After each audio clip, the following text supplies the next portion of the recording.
поздравляю всех с весной. И вы поздно пришли, я сказал, что 8 марта надо справлять каждый день, а не только 8 марта, что это неверная политика считать, что женщина должна быть обласкана один день в году. Это глупо.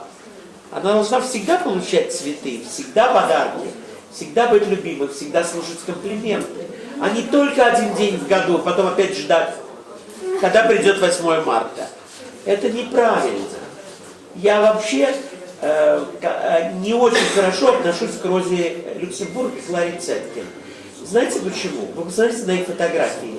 И вы видите, они были такие уродины, обе. И я понимаю, почему им нужно было 8 марта, потому что им бы никто не сделал комплимент никогда, 365 дней в году. Потому что уродливее женщины, чем Клара Цеткин, нету. Я понимаю, обе были еврейки, я понимаю, это пролетарский праздник. Но вот я не считаю, что надо женщине уделять только один день.